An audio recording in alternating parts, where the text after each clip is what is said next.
I'm back, and hopefully it's going to be better than last time. I'm going to cut out the before every sentence. Played the Canes the other night. Conklin with a few saves early. Good shift from Christensen, Starr and Talbot. I think they've got good chemistry there. Interesting to see Eric Cole and Brooks Orpik go up together.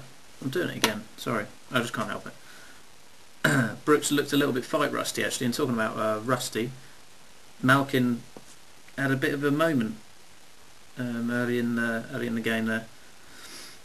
First period was pretty poor even by our standards without Crosby. Gleeson seemed to be everywhere for the Canes, stopping him from time to time, and some good hustle from Malone though. But Ward was stopping it all. This sort of time of the game, the first and second periods here, was where we really missed Gary Roberts. Not afraid to get nasty, not afraid to get in the faces of the players, into the crease. But he wasn't there, obviously. He just loves to hit, and we weren't hitting at all early on. A great start to the third period. I'm going to skip right there because we had a shocking first and second. Great start from Max, Eric, and Jordan Starr again. They're just playing really well together at the moment. Great goal from Christensen. Just got out in the slot and just fired it home. Malone's goal, always in. I knew it from the start. Watching it in real time, it was always a goal. The referee, I can't believe he waved it off to start off with. Just ridiculous. Great move from Gino for the third goal. Just stick handles past a couple of players, and then roofs it with a backhand straight across far corner. Good stuff. We ended up winning that game 4-1, and I think deservedly so. Despite our poor performance in the first and second, the Canes didn't really do enough to get themselves in the lead. We turned it round well in the third, and like I said, yeah, first and second was poor, and the third was a good period. Conklin had a good game again. Could have done better with the goal, I think. Could have got that pad out a bit quicker, but you know, we're not going to complain too much. New Jersey game started with the CTS line, as I like to call it, Christensen, Talbot and Starr. Good chance early on, but nothing came of it in the end. Good shift again from Christensen and Starr on the second power play unit, on our second power play of the game there. Christensen rang one off the post, Brodeur beaten, all ends up. That was all I saw of the first period. I lost my connection, and fortunately nothing else happened apart from the Malone and Clarkson fight, which was kind of always going to happen. Good start to the third period. Bugsy got another one, 4 and 4 for him, followed up by a good shift from the top guys again, and they drew a penalty. A great save by Conklin at the end of that power play when New Jersey were just back to full strength. Langenbrunner free on the doorstep, but Conklin stoned him. Sikora with another goal.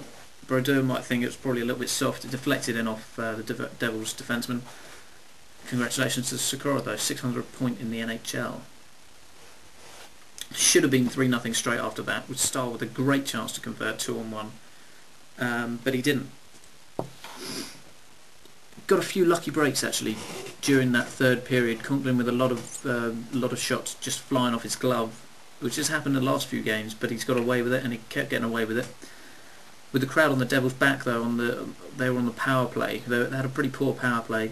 Then suddenly they go up the end and score, and then it turned around from there.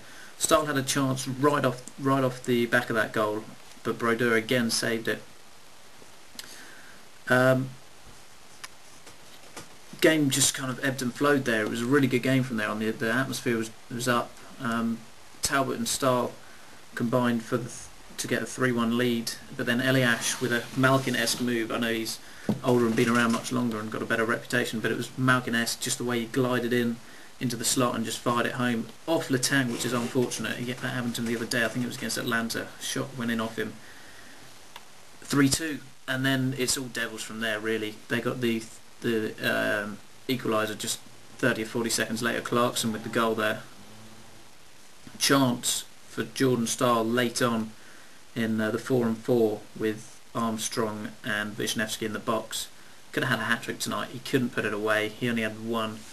It was a great last 5 minutes. The Devils ended up winning it in overtime, and deservedly so really. I mean, it was the opposite of the Penguins game against the Canes.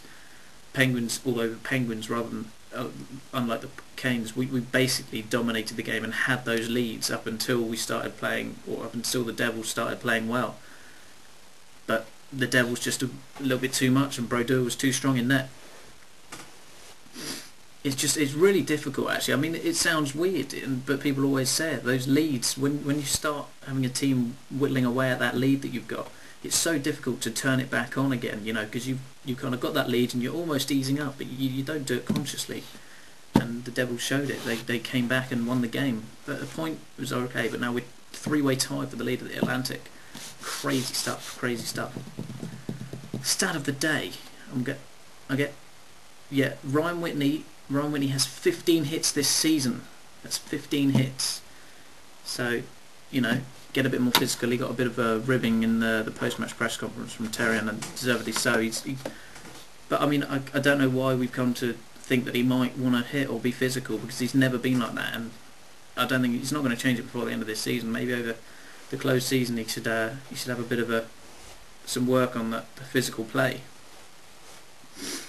Talk a little bit more about trades. I read on the Post-Gazette website, Shelley Anderson answered a question saying there are a couple of reports about Buffalo's Brian Campbell catching Ray Shiro's eye, but I don't know how serious talks are or whether something can be worked out. Have a listen to this. I think this is how the phone call would go from Darcy Regier's end. Hello? Darcy Regier here. Who's calling? Oh, hi Ray. How can I help you? Right. Yep.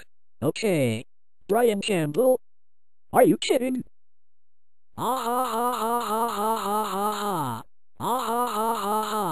You're a funny man, Ray. Pull the other one. Well, there you go. I think you'll probably agree with me. He's a bit above us, I think. We haven't really got anything to trade for him. You know, Christensen's playing well, but I don't think that they're going to take him straight up. You know, we might be able to package something up, but I can't see that happening. Maybe someone more like Adam Foote. Rob Blake, no, I don't think so, because he's just broken his foot. You got Tollefson also at the Blue Jackets. I'm not really too sure what else there is out there. Maybe pick up a player from Nashville, because Shiro likes those Predators. So yeah, hope you enjoyed it.